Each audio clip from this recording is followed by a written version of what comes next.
A inteligência artificial já existe, quer a gente queira ou não. Inteligência artificial. Machine Learning, robôs. É interessante, mas é assustador. Some of the biggest names in science and technology warn about the dangers of using artificial intelligence to make weapons. I think the development of full artificial intelligence could spell the end of the human race. This is really like the scariest problem to me. That's where you need the regulators to come in and say, hey guys, you all need to pause and make sure this is safe. A inteligência artificial tem potencial para solucionar os problemas mais complexos da atualidade e do futuro. A inteligência artificial vai impactar tudo. Nada vai ficar fora disso. É um renascimento. É uma era de ouro. Estamos prestes a deixar as pessoas fazerem mais do que poderiam sozinhas. Para que queremos a inteligência artificial? Para resolver problemas, ter mais prosperidade, mais saúde? O propósito tem que ser esse. Com inteligência artificial, os computadores começam a aprender, a pensar, a reescrever, a desenvolver os próprios programas. Isso pode nos dar a habilidade de ouvir melhor, de ver melhor, nos dar capacidades que nunca tivemos antes. Unindo as habilidades de um médico a um sistema de inteligência artificial, é possível criar novos medicamentos que pesquisadores nem sequer seriam capazes de considerar. A expectativa de vida poderia aumentar incrivelmente. Parece coisa do Star Trek, mas acreditem, vai acontecer. A questão é se vamos ser espertos o suficiente para fazer escolhas que representem o que queremos como sociedade. Cientistas criam inteligência artificial hoje para traçar os caminhos de um novo amanhã. Como essa tecnologia mudará nossas vidas agora e no futuro, cabe a nós. Chegamos a um ponto no qual usamos bem a inteligência artificial. Podemos nos desenvolver como nunca antes e trazer à tona o melhor de nós. Este é Por Trás da Inteligência Artificial, apresentado por IBM. Muita gente acha que a inteligência é uma coisa misteriosa, que só pode existir em organismos biológicos como nos humanos. A inteligência artificial tem feito parte da nossa vida sem que a gente consiga perceber. É possível evocar um comportamento inteligente em máquinas? Coisas como a capacidade de aprender ou então de raciocinar? Não há uma definição que diga isso é inteligência artificial. Na verdade, há uma série de práticas e técnicas que as pessoas juntam para definir a tecnologia. Acho que podemos definir simplesmente como a habilidade de conquistar objetivos complexos. Então a inteligência artificial trata-se de uma inteligência não biológica. A inteligência artificial tem muitas definições, mas resumidamente, quando uma máquina desenvolve a habilidade de ver, ouvir, entender e aprender sobre o mundo como nós, é considerada artificialmente inteligente. Imaginei que perceberia que sou robô pelos fios saindo do meu corpo. A compreensão da linguagem é um dos maiores desafios na criação de máquinas inteligentes. Oi, Gibu. Oi, Cíntia. Do computador de Star Trek... The next hatchway on your right. Thank you. You're welcome, Commander Riker. A Samantha, de Ela. As máquinas da ficção científica se comunicam facilmente conosco. What do I call you? Do you have a name? Yes. Samantha. Really? Where'd you get that name from? I gave it to myself, actually. Mas fazer com que máquinas entendam a linguagem humana é uma das tarefas mais difíceis para a inteligência artificial na atualidade. Línguas têm nuances complicadas, o que gera dificuldades para computadores que seguem regras fixas. A linguagem também pode ser mal interpretada, como na famosa frase de Groucho Marx. One morning I shot an elephant in my pajamas. How he got in my pajamas, I don't know. Conseguir entender o que está sendo dito é extremamente difícil para um computador. O que tentamos fazer no processo natural de aprendizagem da língua é se perguntar o que significa quando usamos essas palavras numa frase, como as sentenças estão relacionadas entre si. Essa palavra é próxima da outra e por quê? O que pra gente é uma coisa muito fácil, pros computadores é algo difícil. And now, here is the host of Jeopardy, Alex Trebek. A little over 3 years ago, the folks at IBM came to us with a proposal that they considered to be the next grand challenge in computing. And that was designing a computer system that could understand the complexities of natural language well enough to compete against Jeopardy's best players. Um dos primeiros grandes avanços no processamento da linguagem natural aconteceu no desenvolvimento da inteligência artificial Watson para participar do programa Jeopardy! Watson não chegou pronto para vencer o jogo. Yell barracuda, everybody says, huh? What? You yell shark? You've got a panic on our hands, is said in this film. Watson. What is the 4th of July? No. Max. What is Jaws? Thank you. 4th of July. A equipe levou anos para desenvolver, refinar e treinar o sistema, incluindo meses de treinos em uma simulação do jogo. Founded in 1789, this Washington, D.C. school was the USA's first Catholic college. Sorry, I'm stumped. Oh. Para tornar Watson um competidor, a equipe reforçou o sistema com algoritmos de matemática avançada e tecnologias de inteligência artificial como machine learning. Em fevereiro de 2011, Watson finalmente fez sua estreia na TV para mostrar ao mundo o que tinha aprendido. Even a broken one of these on your wall is right twice a day. Watson tenta entender a pergunta rompendo a frase em uma análise morfológica. Depois, faz uma varredura em bilhões de livros, artigos e documentos que cobrem uma grande variedade dos assuntos apresentados no jogo, para chegar a milhares de respostas possíveis. Watson então coleta, analisa e compara evidências de todo o material para reduzir as possibilidades. Milhares de algoritmos diferentes trabalham juntos para analisar a probabilidade de cada resposta possível. Watson classifica as possibilidades restantes de acordo com a probabilidade. Tudo isso acontece quase que instantaneamente. Watson. What is clock? Clock is correct. What is Christchurch? Yep. Who is Leo Tolstoy? Yes. Who is Henry VIII? Yes. What is narcolepsy? You are right again. And with that, you move to $36,681. A big lead. Em um momento histórico, Watson conseguiu derrotar dois dos melhores jogadores de Jeopardy do mundo. Who is Stoker? I, for one, welcome our new computer overlord. A equipe sabia bem que essa tecnologia poderia fazer muito mais que ganhar jogos de TV. A apresentação de Watson foi apenas o começo. A tecnologia poderia solucionar alguns dos problemas mais difíceis do mundo, auxiliando indústrias inundadas de dados. Se isso foi possível, o que mais viria por aí? Todos os pesquisadores da empresa receberam um e-mail com a pergunta qual deve ser o próximo desafio. E, em certo momento, tive a ideia de desenvolver uma máquina que fosse capaz de debater com humanos de forma significativa. Para elevar a compreensão da linguagem a um nível sem precedentes, pesquisadores em Tel Aviv, Israel, estão criando uma inteligência artificial que pode nos ajudar a tomar decisões por meio do debate. É a primeira vez que a equipe cria um sistema de inteligência tão complexo quanto este. Quando tomamos decisões, normalmente pensamos em possibilidades, não é? Um sistema de computador que consegue ler rapidamente milhões de artigos e apresentar os prós e contras pode ajudar na hora de tomar decisões. Há relatos históricos de debates desde a Grécia Antiga. Eles aconteciam na tentativa de resolver questões éticas complexas. De maneira simplificada, o assunto é proposto por um moderador. Cada lado pode apresentar os argumentos, uma réplica e uma conclusão de seu ponto de vista. Tudo isso em um tempo pré-determinado. Quem debate precisa ter habilidade de pensamento crítico e amplo conhecimento em diversos assuntos. Em um bom debate, os oponentes também devem usar o humor para criar argumentos persuasivos. I will not make age an issue of this campaign. I am not going to exploit, for political purposes, my opponent's youth and inexperience. As possibilidades de construções de argumentos para um debate são simplesmente infinitas.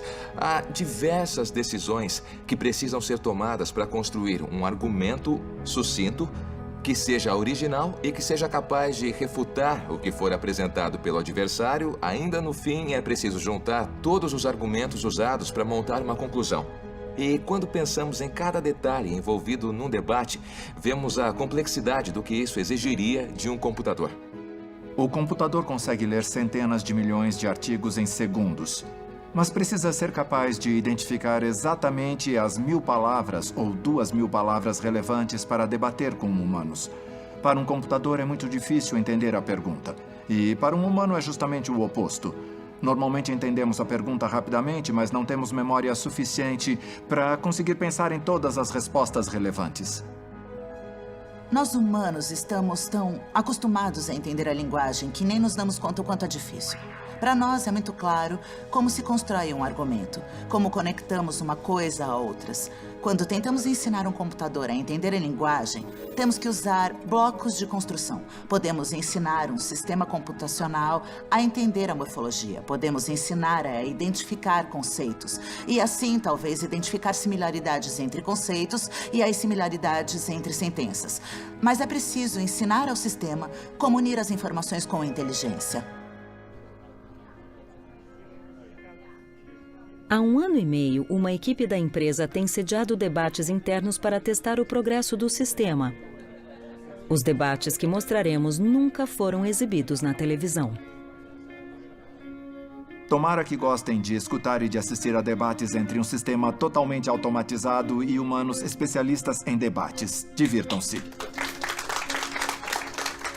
Nosso primeiro tópico, como está escrito aqui atrás, é se deveríamos ou não legalizar as apostas esportivas. Esses assuntos não foram apresentados previamente ao sistema e nem fizeram parte do treinamento. A única informação fornecida é o tópico. Do lado que vai apoiar a legalização, temos o nosso sistema de debate e do lado que vai se opor a ela, a querida Raya Eichler. Então vamos dar início ao debate. Saudações, Raya. É um prazer encontrá-la de novo. Tomara que hoje eu me saia melhor que da última vez que enfrentei seus argumentos convincentes. Ou que, pelo menos, você demonstre misericórdia. Quando o debatedor recebe um tópico, ele primeiro tenta compreender o significado desse tópico. Então, ele analisa centenas de milhões de artigos para identificar argumentos que potencialmente poderiam ser usados para construir a defesa de um posicionamento. O sistema faz isso usando um processamento de linguagem natural, machine learning e técnicas de raciocínio para entender os temas implícitos no debate e apresentar argumentos de uma forma eficiente e convincente. Eu sugiro que deveríamos legalizar as apostas esportivas. Temos o direito de decidir como as pessoas devem se comportar, ou as pessoas têm o direito de decidir quais atitudes querem tomar. O propósito da legislação não é definir a moralidade ou ensinar a ética. A questão apresentada pelo sistema de debate é se temos o direito de decidir como os outros se comportam, e a resposta é sim. Primeiro, quando a capacidade da pessoa de tomar uma decisão totalmente racional está abalada, e segundo, quando isso afeta negativamente os outros de maneira concreta. O sistema precisa ouvir o oponente por 4 minutos. Não só dizendo uma única frase. O oponente fala rápido, cria argumentos complexos, levanta considerações éticas e o sistema precisa, de alguma forma, entender os fundamentos da coisa e apresentar uma resposta apropriada. Após apresentar seu argumento inicial, o sistema ouve a réplica do adversário e então constrói uma tréplica com base no que ouviu. Raya sugeriu que temos uma obrigação de proteger nossos cidadãos. Gostaria de apresentar uma visão distinta. Acredito que usamos a desculpa de proteger cidadãos para justificar a limitação da liberdade das escolhas de cada um. O envolvimento quando outra pessoa está tomando uma decisão que afeta única e exclusivamente a ela, infringe os direitos básicos do cidadão. O problema é que no caso das apostas, o único momento em que a pessoa faz uma escolha racional é quando realiza a primeira aposta. Depois ela continua fazendo apostas, mas não de uma maneira racional, e sim por causa do vício. É nesse ponto que o governo tem que se envolver e mostrar o quanto isso é perigoso. Acho que todos concordamos que as apostas esportivas têm efeitos negativos que normalmente envolvem a exploração de fraquezas. Mas a melhor forma de ajudar não é dizendo às pessoas o que não fazer, e sim mudando o ambiente e as condições dessas pessoas. Por isso, continuo firme em meu posicionamento de legalizar as apostas esportivas. Após o debate, os membros da plateia votam para determinar quem venceu. O sistema de debate conseguiu aumentar seu apoio em 10% e Raya conseguiu aumentar seu apoio em 12%. Foi quase empate. O computador tá melhorando cada vez que eu debato com ele, eu acho. Na primeira vez ficou claro que eu era muito melhor, mas ele tá melhorando e aprendendo a usar os argumentos para conseguir convencer as pessoas do que quer. Eu participo de debates há 16 anos, desde o ensino médio. Eu treino debatedores, mas quando eu vejo uma máquina fazendo o mesmo trabalho, aprendendo e evoluindo muito, eu acho mágico, para ser sincera. É incrível. Apesar de atualmente só participar de debates no nível de ensino médio, o sistema foi criado para impactar muito mais a indústria.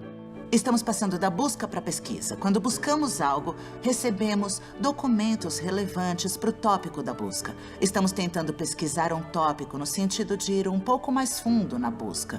Quando buscamos um tópico, recebemos uma lista. Quando pesquisamos um tópico nesse sentido que estamos falando, recebemos argumentos prós e contra ele. Pode ser aplicado a tudo que exija uma tomada de decisão. Isso pode ser usado profissionalmente, por exemplo, se você for advogado ou promotor e precisar de uma argumentação. Toda vez que quisermos analisar os prós e os contras de uma decisão, nos beneficiaremos dessa tecnologia. Essa tecnologia é focada em perguntas que não têm uma resposta clara e simples. A maioria das questões que encontramos na vida tem essa natureza. Então, acho que estamos trabalhando com algo que é fundamental para o nosso dia a dia. Por isso, imaginamos que vai ter muitas aplicações diferentes. 5 anos atrás, o Noam apresentou um slide com a frase: qual será a próxima coisa legal que vamos fazer? E então decidimos criar o sistema. Naquela época, parecia algo impossível. Eu acho que queria criar alguma coisa que fizesse a diferença. A ideia gradualmente cresceu. Essa é uma experiência que foge dos padrões. O computador é capaz de discutir questões morais e éticas, de discutir assuntos muito controversos. Então, sem mais delongas, eu apresento o sistema de debates. Aproveitem.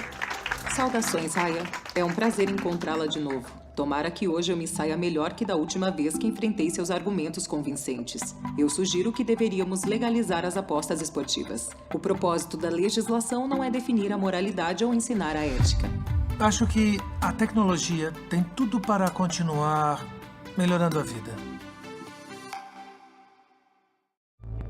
Um sistema capaz de criar argumentos convincentes poderia mudar a forma como nossa sociedade toma decisões. Mas e quanto às decisões tomadas em milésimos de segundos quando há vidas em risco? O que acontece quando a inteligência artificial assume o volante?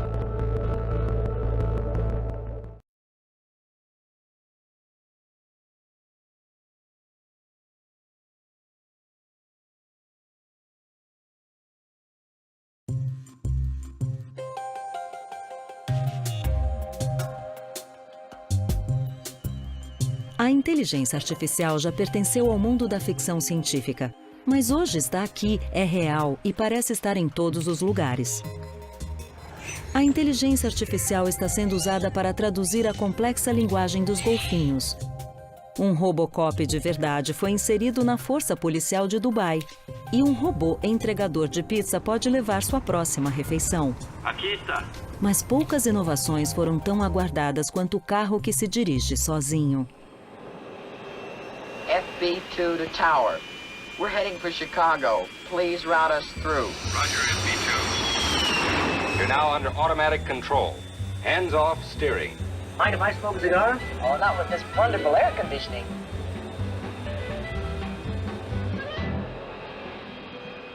Carros que dirigem sozinhos têm feito parte do nosso imaginário coletivo há décadas.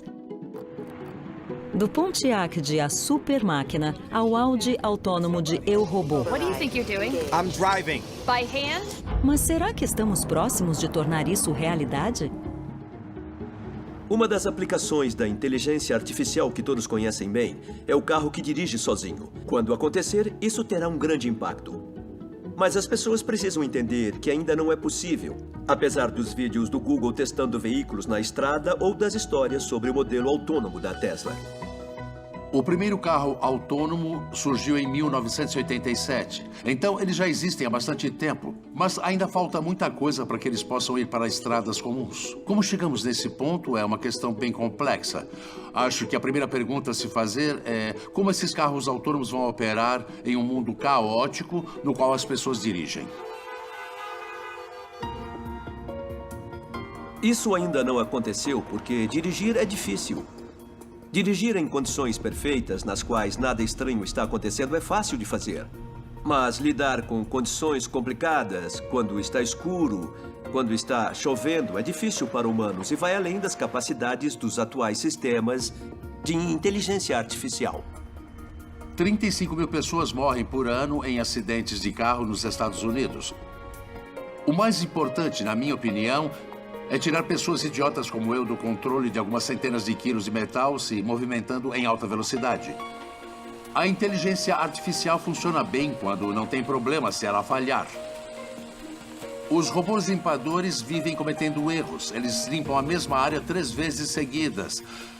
Essa falha momentânea não importa a longo prazo nesse caso, mas vai importar se seu carro bater no mesmo muro 3 vezes. Não pode acontecer. Tem que funcionar perfeitamente quando se trata de algo grande com você dentro. Carros autônomos ficavam inicialmente em circuitos de teste. Mas nos últimos anos, empresas como Waymo, Tesla e Cruise levaram seus carros para as estradas. Esses programas de pilotagem percorreram milhões de quilômetros para melhorarem sua performance, mas diversos acidentes fatais recentes aumentaram as preocupações sobre a confiabilidade da tecnologia. Uber today put the brakes on all road testing of its self-driving cars after a deadly accident. Carros autônomos são tecnicamente possíveis, mas isso ainda levará um tempo. O jeito é continuarmos dirigindo, mesmo com todos os acidentes que acontecem. A segurança é o aspecto mais importante dessa tecnologia, sem dúvida. Os elementos mais importantes com os quais o consumidor se importa são instintivos. O carro vai ver as coisas que eu vejo? O carro vai agir do jeito que eu agiria com base nas coisas que estiver vendo? São perguntas simples, para as quais precisamos ter respostas claras antes de aceitarmos a tecnologia.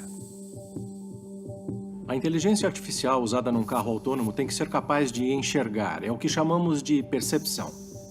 Tem que coletar todas as imagens e entender o que são os objetos, como é a pista e assim por diante. Ela também precisa entender como os objetos estão se movendo e criar predições. Depois, o carro precisa se perguntar, com base nisso e no lugar de destino, aonde eu vou? Isso é planejamento. Outro desafio dos carros autônomos seria conseguir entender o contexto social no qual estamos inseridos. Quando vemos crianças jogando futebol perto de uma rua, entendemos que a bola pode acabar indo para a rua. Mas o robô só vê pessoas chutando um objeto circular. Com o tempo, os sistemas vão aprendendo, e essa é uma das maiores vantagens da inteligência artificial, o aprendizado. Um dia ele vai entender que a bola pode ir para a rua, mas terá que ter várias situações, terá que reagir a elas, e então os humanos poderão ajudar dizendo, isso está certo, isso está errado. E ele vai aprender com o tempo, assim como alguém que acabou de tirar carta e que vai aprendendo com o tempo. Com a capacidade de aprender por meio da experiência e mais de 80 bilhões de dólares investidos em tecnologia, carros autônomos podem ganhar as ruas em pouco mais de uma década. Pesquisadores estimam que 1 em cada 4 carros será autônomo em 2030. Caronas compartilhadas poderão reduzir o número de carros nas ruas, permitindo a transformação de nossos espaços urbanos. Vamos poder readaptar as ruas para poder acomodar todos os tipos de transporte, bicicletas, pedestres, menos carros. Há aproximadamente 700 milhões de vagas de estacionamento nos Estados Unidos, mais de 15 mil quilômetros quadrados, a área do estado de Connecticut. 14% das cidades são estacionamentos. Nós temos que retomar esses espaços e transformá-los em parques, em áreas residenciais. Pensando no meu filho pequeno, ele não sonha em ter um carro. O que ele quer é andar num carro autônomo. Eu tenho esperança de que, daqui 9 anos, quando ele já tiver idade para tirar a habilitação, isso seja uma alternativa. O futuro da segurança e da confiabilidade em carros autônomos depende da capacidade de aprendizado dos sistemas. Mas como isso funciona? A resposta é Machine Learning, algo que está por trás de muitos dos avanços atuais na inteligência artificial, presente tanto no jogo Space Invaders quanto na exploração espacial.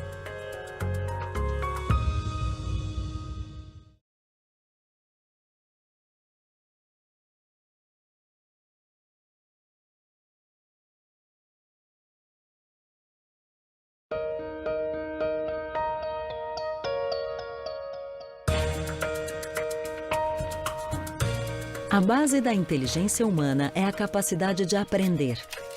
Todo o progresso humano é resultado do aprendizado com esforços anteriores, da evolução do nosso entendimento e da invenção de novas soluções.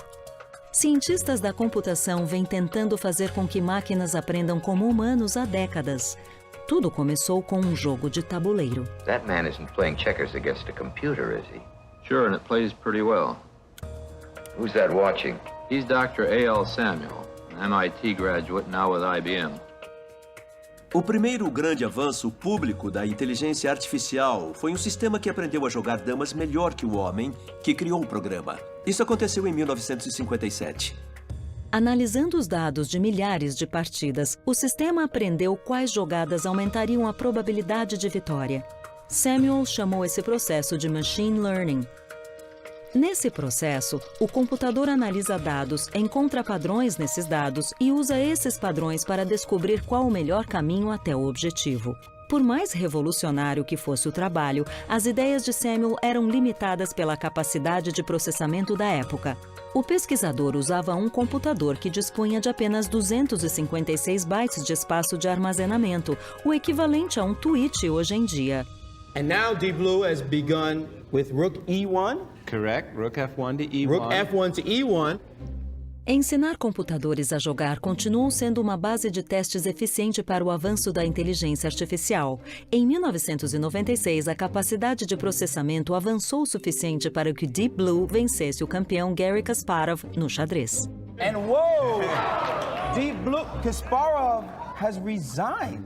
Também nos anos 90, Gerald Tesaro ajudou a reforçar o campo de machine learning, desenvolvendo um algoritmo que conseguia jogar gamão em nível de competição, o que foi a base para os avanços de inteligência artificial com jogos.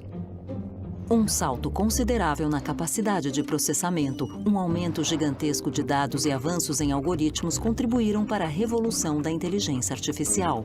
As coisas ficaram muito melhores. Primeiro, por causa da capacidade dos computadores. Segundo, pela quantidade de dados. E terceiro, por causa de alguns matemáticos inteligentes que trabalharam por muitos e muitos e muitos anos. Cada um desses fatores teve seu papel para tornar esse tipo de aprendizado, que era lento e pouco confiável, em algo bem mais rápido e confiável. Agora está muito melhor. Aquela velha ideia não funcionou muito bem por um longo período de tempo. Mas os dados e a computação realmente transformaram a inteligência artificial em algo que agora podemos usar em diversas tarefas. Todos os dias, criamos dados mais rapidamente que em qualquer outro período da história humana. A cada minuto, assistimos a mais de 4 milhões de vídeos no YouTube, fazemos mais de 3,5 milhões de pesquisas no Google e tweetamos aproximadamente 500 mil vezes. A inteligência artificial está pegando todos esses dados e aprendendo com eles. Está fazendo isso numa escala inimaginável para humanos. Não temos como olhar para 1 milhão de linhas de dados e absorver toda a informação. A quantidade imensa de dados fornece oportunidades sem fim para os computadores aprenderem e para os cientistas da computação testarem e refinarem técnicas de machine learning. Como todos contribuem com dados na internet, todos são parte desse experimento.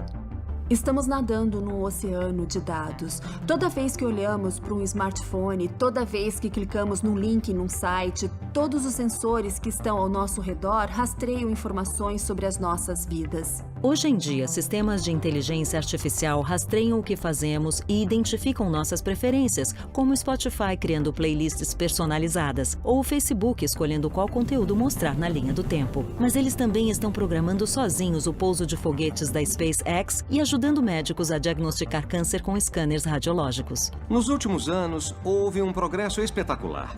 Muitas coisas que os especialistas achavam que levariam décadas, de repente já tinham acontecido. Os sistemas mais antigos que venceram campeões de xadrez, por exemplo, tinham a inteligência toda programada por humanos que sabiam jogar xadrez. Atualmente, a grande diferença é que a máquina é capaz de aprender por si só. Em 2013, jogos do Atari como Space Invaders, Breakout, Sequest e Pong foram dominados por um sistema criado pelo DeepMind do Google, sem que humanos fornecessem informações além das regras do jogo. O DeepMind criou uma inteligência que aprende jogos de computador, sem ter a ideia do que é um jogo, ou uma bola, ou um jogador, ou pontuação. O sistema foi alimentado com dados dos pixels da tela. E depois de um tempo, aquele algoritmo simples teve uma performance impressionante em diferentes tipos de jogos. Em 2017, a mesma técnica foi adaptada de um videogame simples para um dos jogos mais complexos já inventados, Go.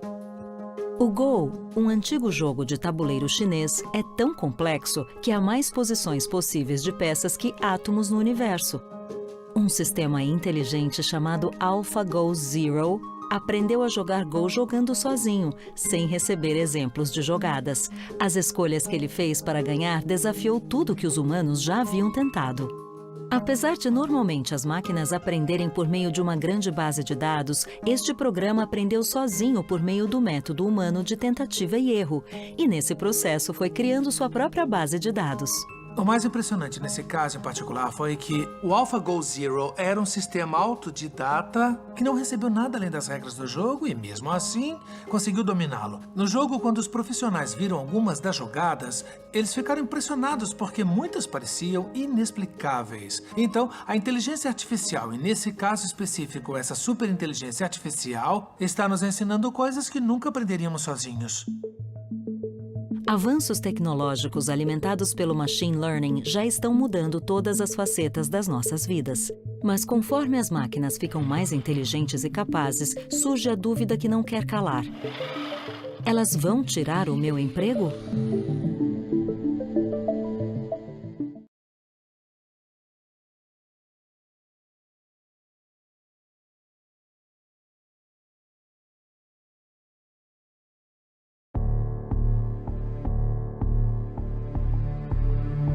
Robots may be coming for your job. Machines could eventually replace people in the workforce. Will the huge advances in robotics and artificial intelligence strip away more and more jobs? Eu acredito que muitos empregos desaparecerão nos próximos 10, 20 anos. As pessoas vão começar a perder o emprego, seja no meio industrial ou executivo. Ninguém está seguro. Historicamente, máquinas substituem trabalhos humanos desde a primeira revolução industrial, mas essa transição também criou nossas primeiras fábricas e gerou novos empregos que antes não existiam. Esse ciclo de perda e criação de empregos se repetiu ao longo das décadas.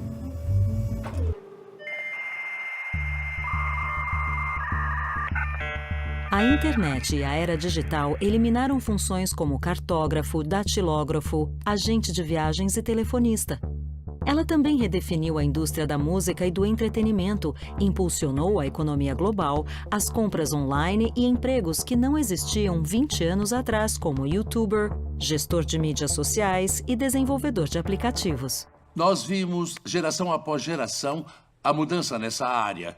Nos adaptamos, descobrimos coisas novas e seguimos em frente. Estamos vendo o surgimento de uma nova revolução, na qual os avanços da inteligência artificial influenciarão tudo em nossas vidas. Haverá milhões de empregos que nem temos como imaginar agora. Eles vão surgir por causa da tecnologia. O que está acontecendo hoje não são as máquinas substituindo humanos, mas sim humanos que trabalham com inteligência artificial substituindo humanos que não a utilizam. É fundamental pensar em como se pode trabalhar melhor usando essa tecnologia. Em Boston, Massachusetts, a Rethink Robotics criou robôs artificialmente inteligentes que dividem o espaço da fábrica com humanos. Aqui contamos com a inteligência artificial nos bastidores. Ela sabe que precisa pegar de um jeito específico, ela sabe como posicionar o braço e também sabe algumas regras, como, por exemplo, se eu tirar isso, o robô vai detectar que precisa pegar alguma coisa, então ele tenta de novo até pegar. Medimos a força de cada uma das 7 articulações. E isso nos ajuda a identificar, por exemplo, quanta força estamos aplicando ou quando a máquina carrega algo, quanto isso realmente pesa. Temos uma câmera aqui em cima, então a cabeça pode olhar ao redor para entender quando as coisas estão mudando e agir de formas diferentes. Essa máquina aprende com demonstração, não programação, o que permite que quase qualquer um a treine para as tarefas. A Sawyer é ótima para fábricas muito pequenas, que têm menos de 10 funcionários. Se optasse por um robô tradicional, seria preciso contratar uma equipe de programadores. Uma coisa que dá para fazer para otimizar o tempo de trabalho é pré-orientar a garra para que ela possa... Tivemos a ideia de, em vez de programar um robô, treinar um robô, que é o que faríamos com uma pessoa. A gente mostra a tarefa, demonstra as coisas que elas têm que fazer e elas juntam as informações para descobrir como fazer.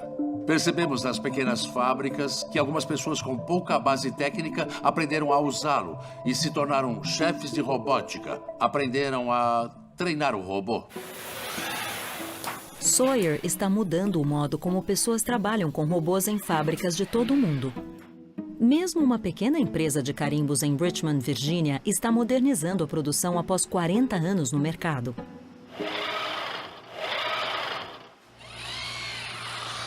Eu era gerente de remessa e meu chefe avisou que tinha comprado um robô. Eu achei ótimo, eu não sabia se ia ter as habilidades para usar, mas me animei a tentar.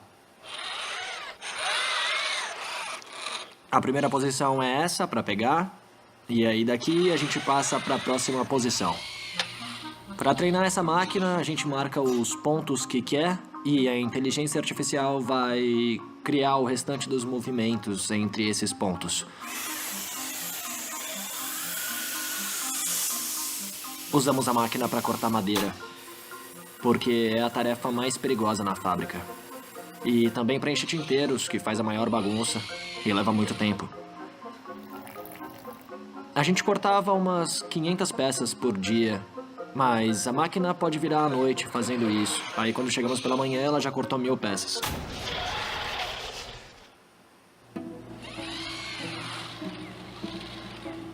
Eu trabalho aqui há 30 anos. Para mim, isso mudou tudo. Se recebíamos um pedido grande, umas 100 unidades, tínhamos que cortar 100 peças, fazer os buracos e colocar os cabos. Agora, a Sawyer faz tudo isso. Me irrita pensar que a máquina faz tudo? Não, fica à vontade. Eu comecei como representante de serviço ao cliente, depois fui transferido aqui para dentro, virei gerente de remessa. E agora, depois da chegada da Sawyer, eu virei o técnico de robótica. Quando eu venho pro trabalho, eu sei que eu vou treinar um robô para fazer algo novo que provavelmente ninguém ainda fez. É muito mais legal. Robôs podem fazer coisas chatas e repetitivas que deixam as pessoas entediadas. Com isso, elas podem trabalhar em outras coisas e se tornar muito mais eficientes. Enquanto Sawyer imita a capacidade humana de aprender pela demonstração, outros robôs imitam a agilidade humana. O mini-robô Spot, da Boston Dynamics, consegue abrir portas. O robô Atlas consegue correr, saltar e praticar parkour. Há ainda outros robôs que têm a nossa aparência. Há registros de milhares de anos atrás, por exemplo, na mitologia grega, de pessoas imaginando robôs, máquinas feitas à nossa imagem e semelhança. Existe o desejo de imitar o humano. De criar um robô que se pareça ao máximo com o ser humano. Acho que na ficção científica nós os chamamos de replicantes. Um aspecto interessante nos filmes Blade Runner é que os androides são totalmente indistinguíveis dos humanos. They were designed to copy human beings in every way. Existe um movimento, especialmente no Japão, de criar robôs que se pareçam ao máximo com humanos, mas eu acho que essa é uma coisa muito desastrosa de fazer. Não queremos chegar no ponto de achar que as máquinas têm, de alguma forma, os mesmos direitos dos humanos, porque se parecem com pessoas. Podemos ter o androide mais sofisticado de todos que parece um ser humano, fala como humano, se comporta como humano. Mas se ele não tiver uma consciência própria, não é uma pessoa. Não queremos que todas as máquinas sejam conscientes. Talvez a torradeira não precise ser consciente. Se sua torradeira fosse super inteligente, para ela seria uma tortura ser forçada a ficar só torrando o pão o dia inteiro, né? Mas, no caso de um robô que cuida de idosos, é bom que ele conheça a pessoa que está ajudando e crie laços com ela. Imagino que o idoso preferiria que o robô fosse consciente e dissesse coisas com sinceridade. Só a consciência pode criar uma base para moralidade, sentido e propósito. Coisas com as quais nos preocupamos. Se conseguirmos descobrir qual o processamento de informação corresponde às experiências de consciência subjetiva, poderemos criar máquinas que sentem empatia real e que se importam conosco. Ensinamos a inteligência artificial a trabalhar, pensar e raciocinar de formas revolucionárias. Tá bom, pessoal, agora eu vou entregar os iPads. Mas e quando é a inteligência artificial que nos ensina as coisas?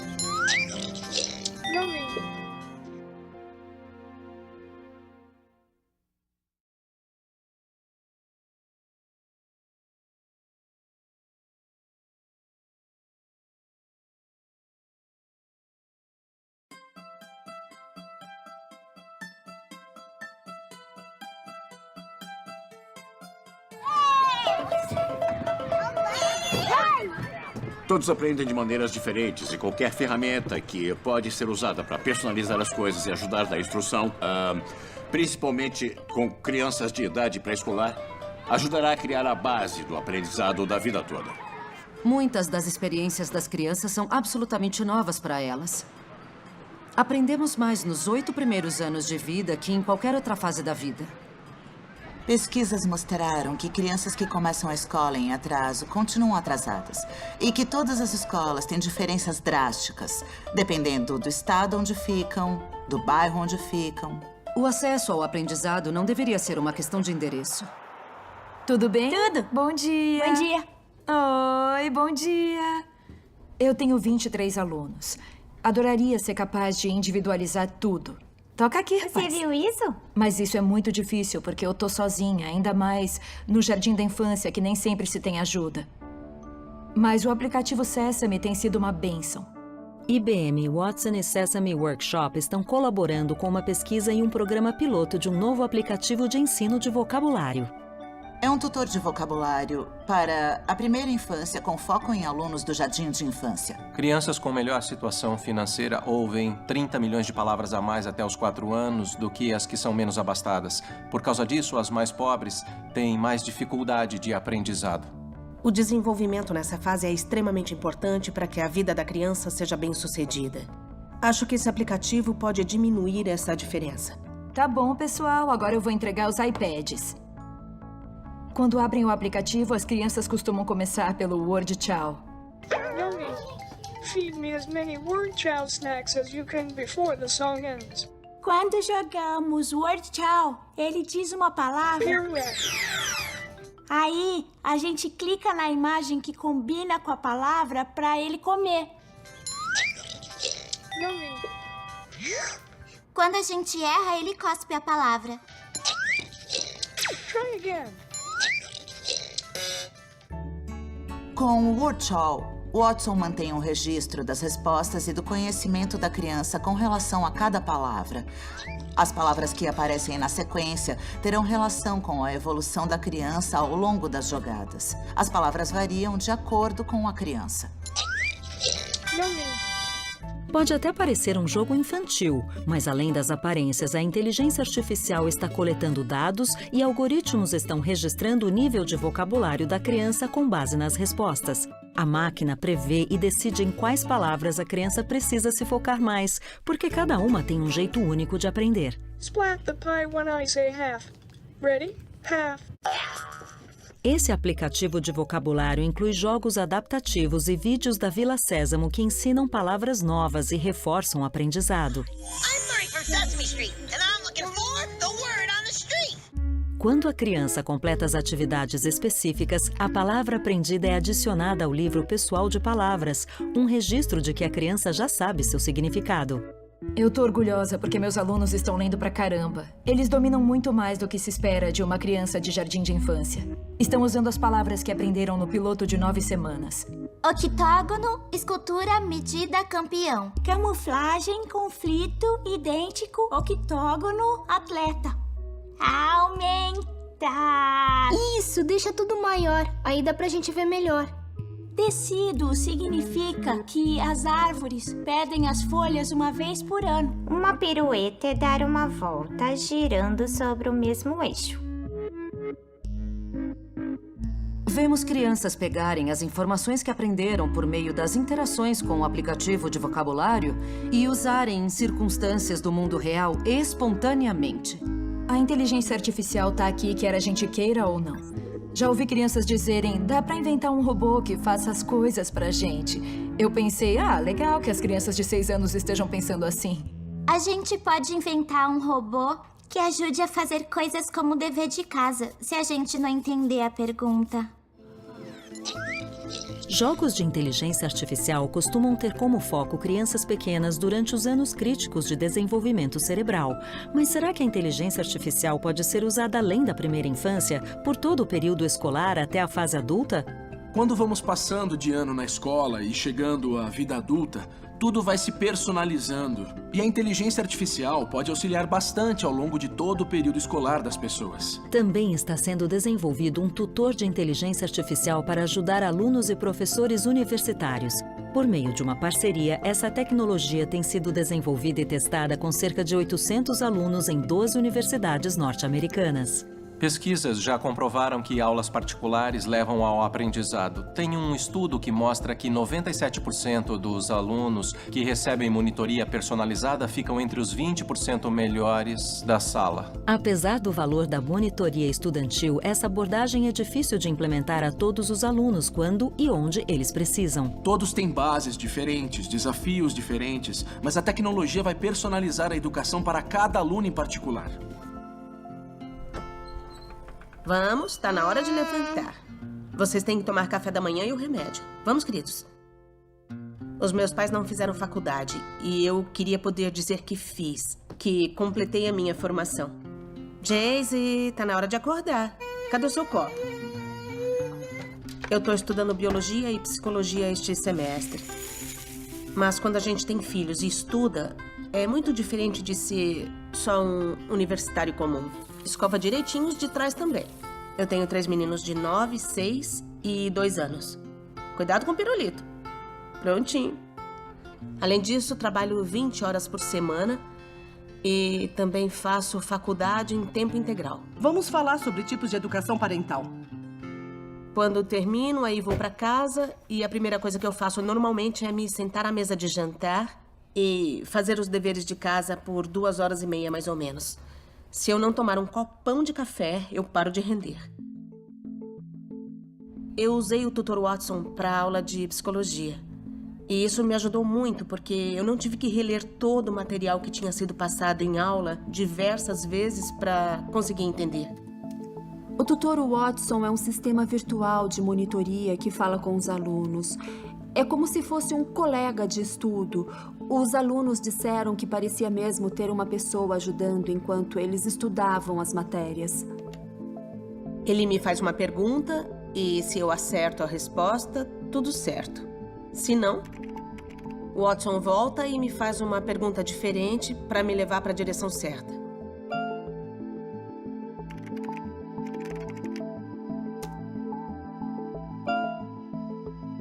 Se eu não souber a resposta, ele vem e me dá uma dica.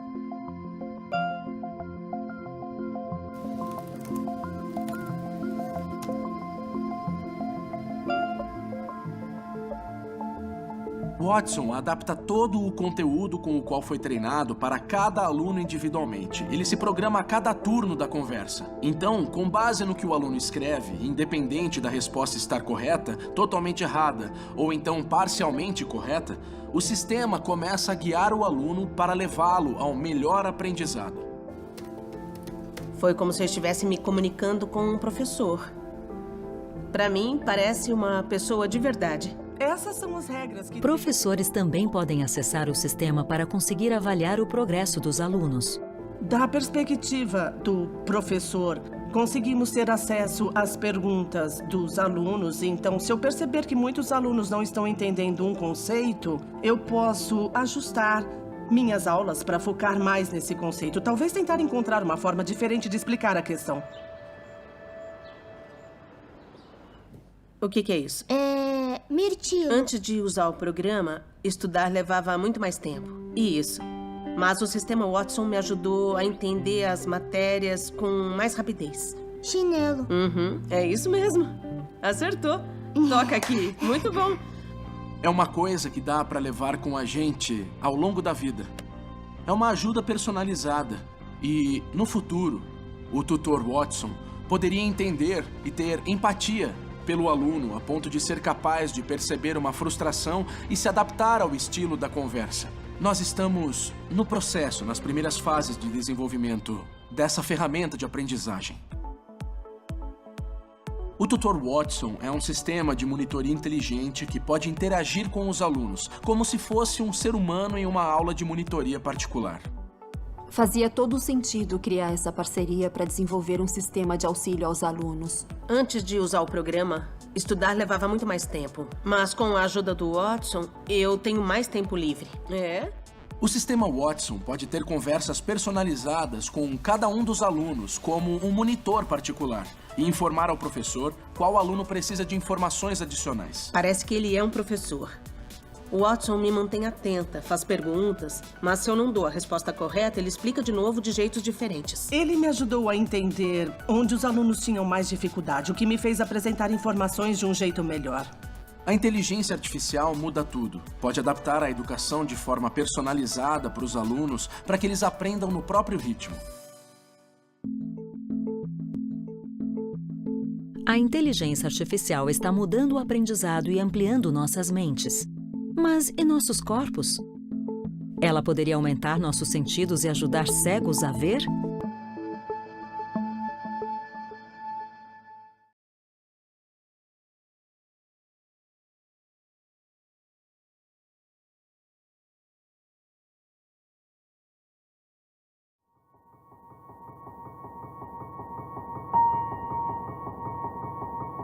Do homem de 6 milhões de dólares ao homem de ferro. Sempre nos fascinamos com a ideia de nos fundir com as máquinas. Conforme a inteligência artificial avança, os limites que separam nosso corpo da tecnologia estão desaparecendo a cada dia.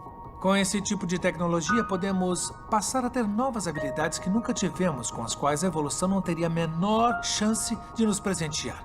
Nosso instinto é pensar que queremos ser mais inteligentes, ter mais memória. Mas e quanto à habilidade de ver melhor, de ouvir melhor, de experimentar o mundo ao nosso redor de uma forma diferente? O Mario Kart tem um modo que faz todas as curvas. A gente só precisa acelerar e o videogame cuida do resto. Pelo menos assim eu posso jogar com eles. Ainda tô em quinto? Sétimo. Sétimo? Eu sempre fico em primeiro nesse jogo. Porque eu e o Franklin, a gente ainda tá aprendendo, né? É, a gente tá aprendendo. Eu nasci com uma doença na retina chamada retinite pigmentosa. Isso significa que algumas células do olho vão morrendo com o tempo. No começo, a gente perde a visão periférica. Aí, isso piora até ficar a cegueira noturna, o que significa que no escuro a gente não vê nada. Se continuar fechando, a gente vê em túnel. Aí, começa a perder a percepção de luz e depois disso, não sobra nada. Fui considerado cego aos 18 anos. Não queria me revoltar pelo fato de não enxergar mais nada. Então preferi me adaptar rapidamente. A corrida foi uma forma de fazer isso depressa. Quando comecei a correr, ia até um campo de futebol que tinha atrás da minha casa.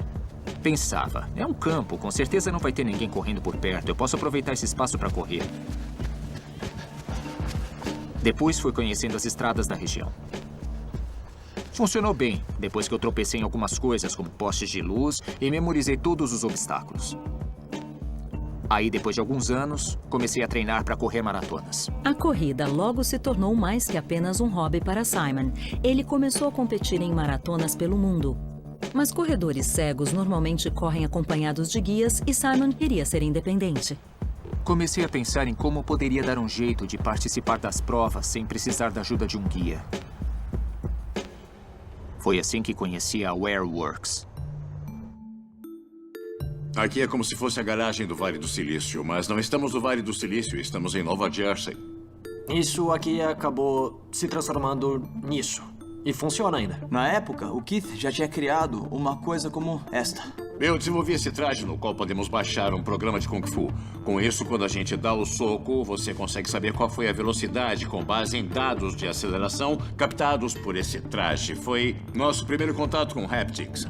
Haptics é a ciência de aplicação do toque às nossas interações com tecnologia. É o que acontece quando você sente o celular vibrar, em vez de ouvi-lo tocar. A Wearworks desenvolveu uma série de braceletes que guiam usuários por meio de vibrações. Depois que a gente criou esse design simples de bracelete para pessoas cegas, o Simon procurou a gente. Já tá funcionando. Ah, tá? Tá sim. Perfeito. Imaginei que seria só uma bugiganga, mas quando testei, eu achei legal. Parecia uma ideia que funcionaria, então entrei em contato e propus que trabalhássemos juntos. Acho que a gente tá dando volta. Na época, a gente disse que ele poderia dar a volta no quarteirão. Não sei se é por aqui que eu deveria ir. Mas o Simon decidiu nos desafiar para ver se conseguíamos fazer ele correr uma maratona. Simon e a equipe de Wearworks passaram meses desenvolvendo a Wayband, um bracelete com inteligência artificial para guiá-lo pela maratona de Nova York. O que é mais difícil que guiar deficientes visuais na cidade? Guiá-los pela maratona de Nova York. A audácia do que estamos tentando fazer pode auxiliar toda a comunidade de deficientes visuais. 6 semanas antes do grande evento, a equipe se encontra no Central Park para testar o protótipo. 3, 2, vai! O bracelete funciona criando um corredor virtual, um pouco mais amplo que o corpo humano. A rota é traçada com coordenadas do GPS e Machine Learning. A vibração dos braceletes é o que garante que a gente se mantenha nesse corredor. Vai um pouquinho para a direita. Ele vibrou para me mandar para a direita mesmo. Ah, ótimo. Eu sei que estou seguindo pelo corredor quando o bracelete não vibra. Quando não recebo nenhum sinal, significa que estou indo na direção certa e tá tudo bem. Quando começo a sair do corredor, a vibração indica que eu estou indo para o lado errado e que eu tenho que voltar para o corredor. Não tá sentindo nada agora? Não tô sentindo nadinha de nada. Perfeito. Com o tempo, esses corredores sensoriais serão criados com base em milhões de pontos coletados pelos usuários da Wayband. Por meio do retorno deles, o bracelete oferecerá as rotas mais seguras e convenientes. Diferentemente do GPS comum, o caminho é altamente preciso, alertando desvios de centímetros. Os pedestres têm opções. Normalmente preferem ir pelo caminho mais curto, por uma rota mais eficiente. Eu, como deficiente visual, prefiro os caminhos menos movimentados. Imagina contar com um dispositivo inteligente de navegação. Para a corrida, Simon vai complementar a Wayband com um sensor peitoral para detectar pessoas à sua frente. Funciona como sensores de estacionamento. Mas em vez de bip, eu recebo uma vibração. A maratona é o maior desafio da vida dele. Mas ele tá confiando na tecnologia, então estamos menos estressados.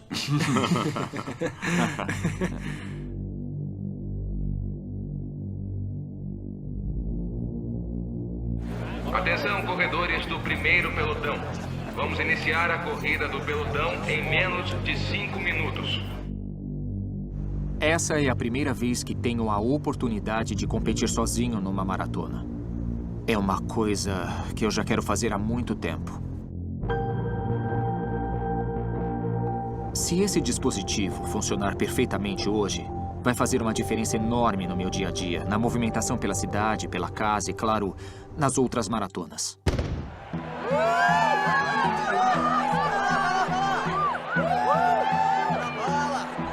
Nova York é uma cidade movimentada e tem umas 50 mil pessoas inscritas na maratona.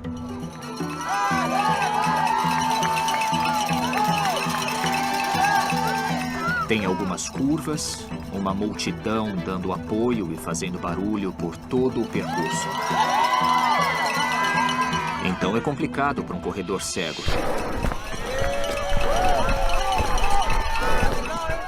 É nesses momentos que a tecnologia faz a diferença.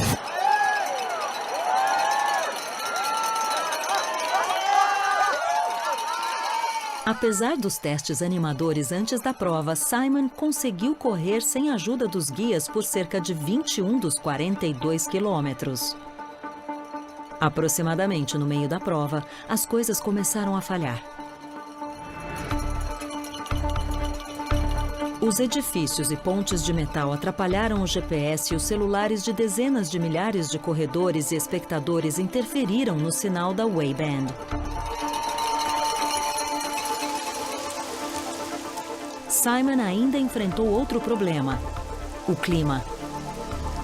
Quando a chuva começou a cair, os sensores ultrassônicos pararam de funcionar. Nesse ponto, Simon teve que contar com os amigos para alcançar a linha de chegada.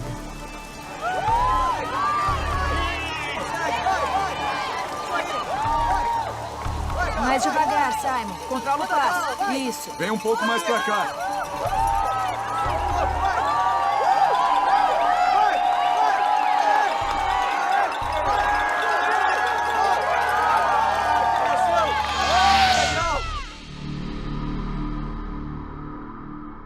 Não foi perfeito, mas para mim, terminar a maratona já é uma conquista imensa. A inteligência artificial pode ser usada para aumentar as capacidades humanas, seja melhorando nossos sentidos ou ampliando nosso conhecimento. Não deveríamos dividir o mundo entre humanos e máquinas. A inteligência artificial deve ser vista como uma companheira. Em qualquer situação, é bom pensar no que se pode aproveitar e melhorar. E essa experiência serviu principalmente para isso. Não corro para subir no pódio. E por que você corre? Para testar coisas assim.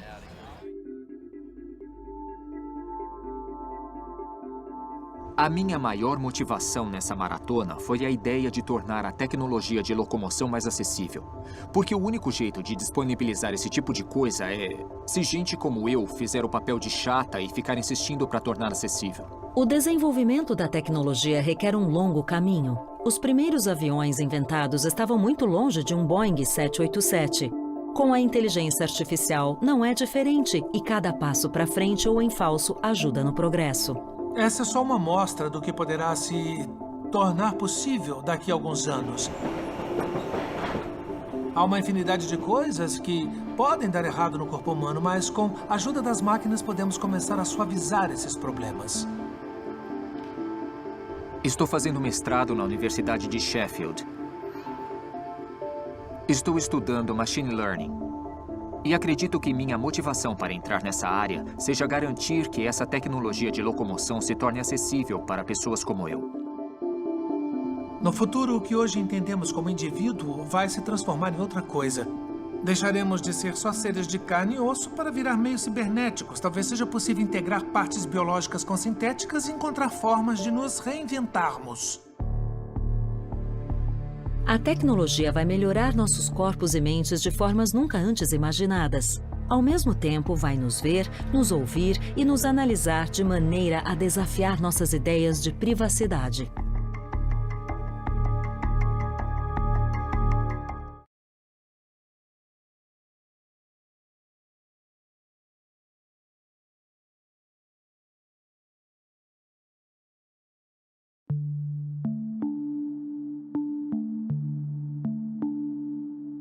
Olha, eu acho que o maior problema da inteligência artificial está relacionado à privacidade. Isto porque o grau de vigilância, com certeza, só vai aumentar, seja com reconhecimento facial ou com qualquer outro tipo de bioassinatura que surgir nos próximos anos. Ficará muito fácil saber quem é quem. Mas mais que isso, será possível saber o que as pessoas estão dizendo, quais as motivações de cada um. Na busca pela criação de computadores que interpretassem o mundo como nós, demos a eles câmeras no lugar dos olhos, microfones no dos ouvidos e a inteligência artificial para processar as informações. Mas qual é o limite da percepção das máquinas? Com visão computadorizada, a inteligência artificial pode navegar por espaços tridimensionais, permitir que carros autônomos vejam o que há ao redor e entender expressões faciais de crianças. É bom ver você outra vez. Ela também pode analisar rostos para identificar indivíduos por meio do reconhecimento facial. O sistema registra o rosto, guarda características distintivas como tamanho e posição de olhos, nariz, bochechas e mandíbula, e então busca imagens com características compatíveis. É isso que o Facebook faz quando pergunta se você gostaria de se marcar em uma foto. Ou quando o iPhone X é desbloqueado com o scanner facial do dono. Mas qual é o equilíbrio entre conveniência, privacidade e segurança? É bom se fazer esse tipo de pergunta da próxima vez que entrar em um avião. Hoje em dia, dezenas de aeroportos internacionais usam o reconhecimento facial para registrar passageiros. O governo Trump afirma que pretende exigir a biometria facial de todos os cidadãos em voos internacionais. Os passageiros tiram fotos digitais em quiosques que depois serão comparadas às imagens do passaporte. Aparentemente, essa tecnologia eliminará os cartões de embarque e acelerará o processo. Quem defende a privacidade diz que o governo está indo longe demais. A primeira pergunta a se fazer é se hoje temos privacidade. Qualquer um pode tirar uma foto sua sem que você saiba.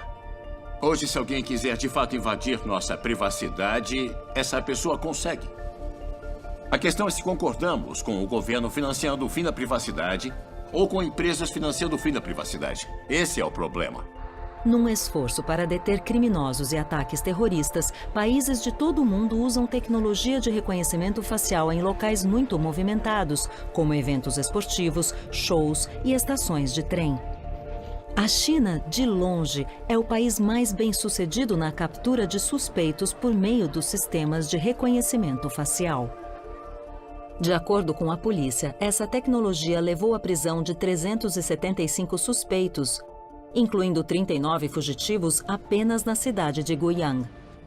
It's hailed as progress, but also poses ethical questions, particularly in a country with 170 million surveillance cameras. A China está atualmente criando o mais poderoso sistema de reconhecimento facial do mundo. O objetivo é conseguir identificar qualquer cidadão chinês pela imagem do rosto em questão de segundos. O governo chinês também está usando o reconhecimento facial para encorajar bom comportamento. 4 cidades da China estão usando o reconhecimento facial para humilhar pedestres imprudentes. As pessoas são filmadas, reconhecidas pelo sistema e suas informações pessoais, inclusive o endereço residencial, são exibidas nas telas da região. Isso faz parte do programa de fiscalização do governo, que conecta câmeras de segurança públicas e privadas para criar uma gigantesca plataforma de vigilância a nível nacional. O que conhecemos como privacidade vai se tornar coisa do passado e vamos ter que superar essa ideia muito em breve. Eu me lembro do 1984, do Orwell, no qual o grande irmão está sempre vigiando as pessoas num sistema de governo que usa essa tecnologia contra a vontade dos cidadãos. O mais irônico é que estamos levando essa tecnologia para dentro de casa voluntariamente. Eu acredito que é só virar uma chavezinha e o Google Home e o Amazon Echo podem passar a registrar tudo que você e sua família dizem. Outros usos da análise facial podem desafiar nossas ideias sobre o que um computador deveria saber sobre nós. Researchers have developed a form of AI that can identify individuals who are gay or straight. This is insane.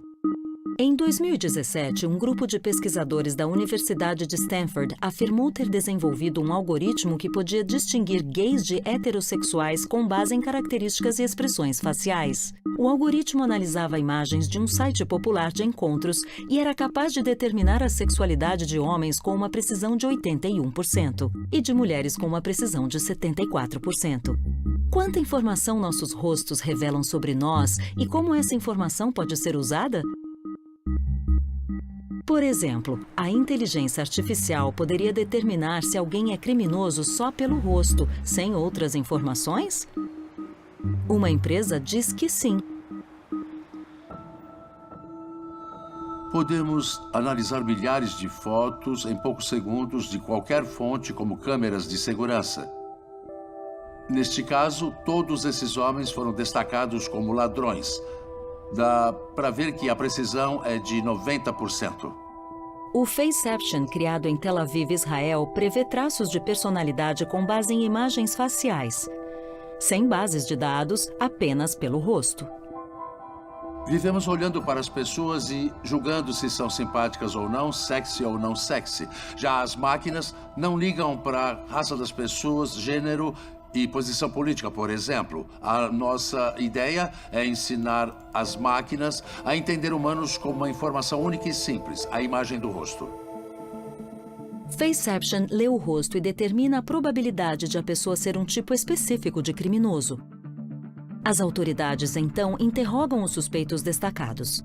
Isso já está sendo usado pelo Sistema de Defesa israelense e pelo Departamento de Segurança dos Estados Unidos. Diferentemente do sistema que liga os rostos a uma base de dados, o Faceception não é ligado a nenhuma base de dados. Ele não busca ligar o rosto a uma ficha criminal, apenas analisa o rosto e determina se o visual é suspeito com base em acertos anteriores. É antiga a ideia de que os criminosos têm um tipo facial. O perigo disso é que, obviamente, não temos controle sobre nossa estrutura óssea ou nossa estrutura facial. Então, é só mais um jeito de estereotipar. It's highly controversial. What this makes people think of is this famous sci-fi movie, Minority Report, where people can predict who's going to commit a crime, and therefore people are arrested before they have committed a crime. I'm placing you under arrest for the future murder of Sarah Marks. No, I didn't do anything. Para que queremos a inteligência artificial? Deveria ser para ampliar habilidades, resolver problemas, ter mais prosperidade, mais saúde. O propósito tem que ser esse. A tecnologia é moralmente neutra. O fogo pode ser usado para esquentar nossas casas no inverno e provocar incêndios. Então, para mim, a pergunta é: o que podemos fazer para que a inteligência artificial ajude a humanidade a crescer em vez de afundar? A primeira parte é transformar os computadores problemáticos de hoje em sistemas de inteligência dignos de confiança. Porque se nem isso for possível, então toda essa tecnologia incrível pode acrescentar problemas ou ser hackeada e se virar contra nós. Toda nova tecnologia traz consigo riscos e promessas. Uma das maiores promessas da inteligência artificial é o desenvolvimento de novas formas de tratamento e de erradicação de doenças, o que nos daria a chance de uma vida mais longa e saudável.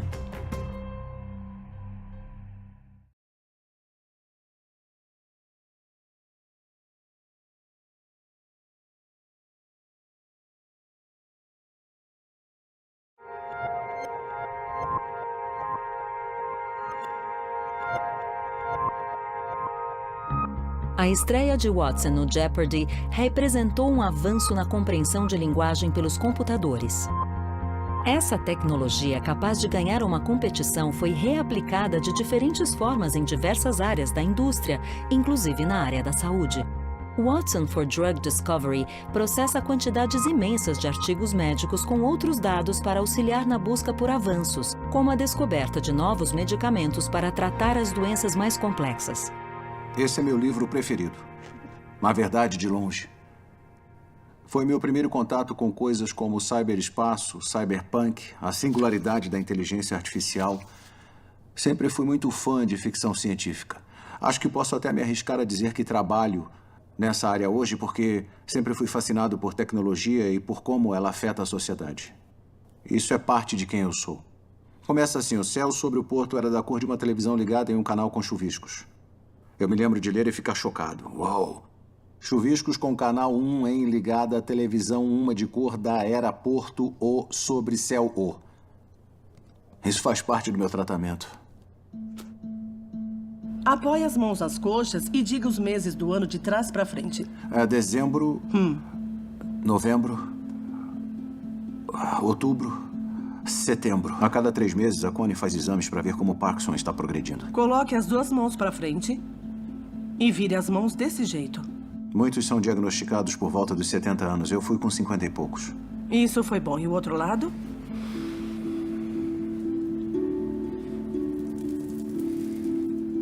Tá difícil de continuar, né? É, tá sim, é. Tá. Me sinto traído pelo meu corpo. Fico olhando para ele e pensando: por que você tá tremendo? Desce da maca um pouquinho e anda até a parede.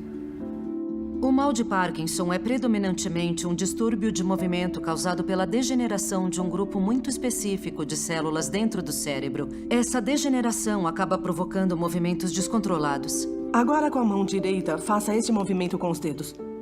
A pessoa começa a sentir um tremor, normalmente nas mãos, lentidão de movimentos, depressão e ansiedade, e infelizmente não há cura. É uma doença de avanço lento, por isso é tão difícil pesquisar a respeito dela.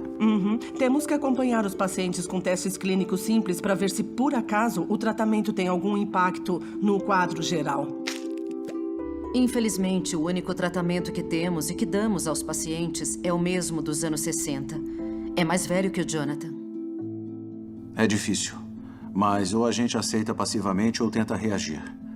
E eu quero reagir. Passei a vida toda ajudando pessoas a resolverem problemas com o uso de tecnologia. Então, a ideia surgiu naturalmente. Trabalhei nessa área por pelo menos 30 anos.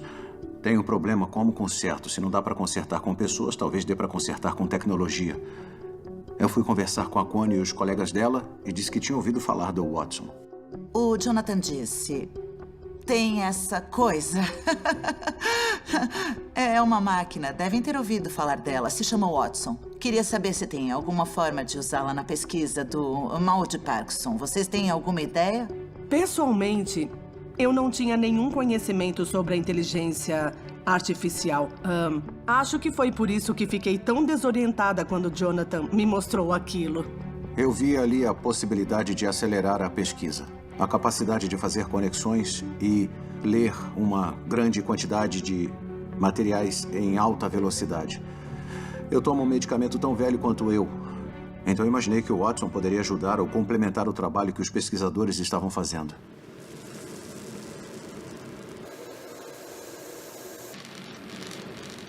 Nós queríamos identificar drogas que já estavam no mercado para certas doenças e que também poderiam ser usadas no tratamento do mal de Parkinson. O complicado desse tipo de coisa é que é humanamente impossível ler todos os artigos sobre todas essas drogas. E nisso, a inteligência artificial pode ajudar. O Watson consegue achar as conexões que nós não vemos.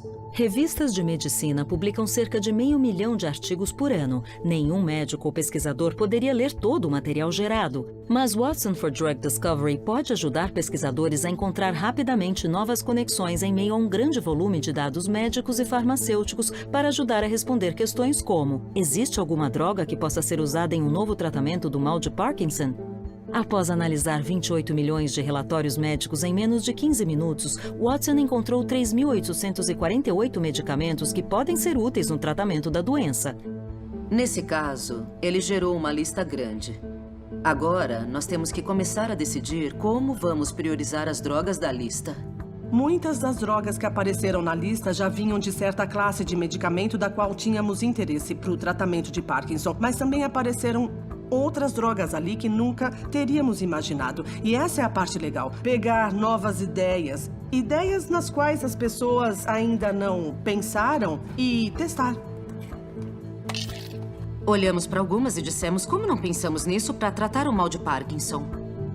Essa é a parte mais interessante do projeto, porque estávamos fazendo uma coisa completamente nova naquele momento que nunca seríamos capazes sem o Watson para apontar a direção certa.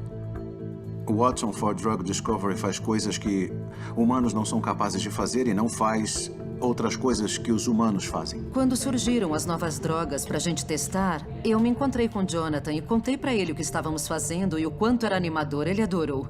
Está empolgado com isso porque vê implicações mais sérias. Ajudaria todo mundo que tem a doença, não só ele. Mas, por enquanto, só podemos começar os testes.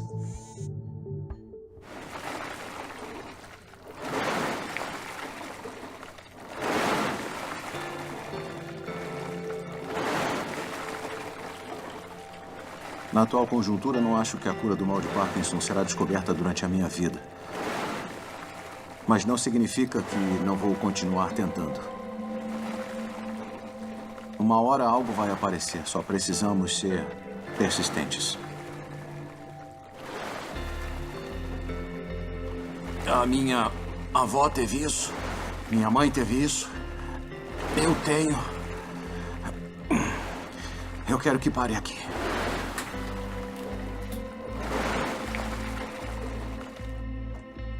O mal de Parkinson continua sem cura, mas com a ajuda da inteligência artificial existe a chance de mudar essa realidade descobrindo novos medicamentos. Já dá para ver que a inteligência artificial está criando formas totalmente novas de pesquisa. Eu acho que não seria humanamente possível fazer isso sem a inteligência artificial. esse é apenas o início da aplicação médica da inteligência artificial. Os sistemas estão começando a conseguir fazer análises do DNA para, por exemplo, medir a suscetibilidade a certos tipos de câncer ou a eficácia de determinada droga para um ou outro paciente. Esse pode ser o começo de uma revolução na medicina. Eu tenho certeza de que, se somarmos nossa inteligência à artificial, poderemos acelerar muito a descoberta de curas. Toca o nariz com o indicador e repete o movimento. Meu nome é Connie Maras, sou neurologista do Hospital Toronto Western e especialista em distúrbios de movimento, o que significa que a maioria dos meus pacientes tem mal de Parkinson. Eu fui fazer um exame e descobri que, infelizmente, tinha mal de Parkinson. Me sinto traído pelo meu corpo. A IBM nos procurou para discutir um projeto que tinham feito com uma instituição nos Estados Unidos e para mim ficou óbvio, desde que começamos a trabalhar com Watson, que o sistema poderia processar uma quantidade realmente imensa de informação em um curto espaço de tempo. Ou a gente aceita passivamente ou tenta reagir. E eu quero reagir. A inteligência artificial se mostrou incrível na capacidade de processar informações, reconhecer padrões, aprender, raciocinar e talvez até pensar. O propósito da legislação não é definir a moralidade ou ensinar a ética. Por enquanto, nenhuma inteligência artificial tem a versatilidade da mente humana. Será que elas chegarão a um nível de inteligência capaz de desafiar a nossa e atingirão um estágio chamado inteligência artificial genérica? O que isso significaria para o mundo?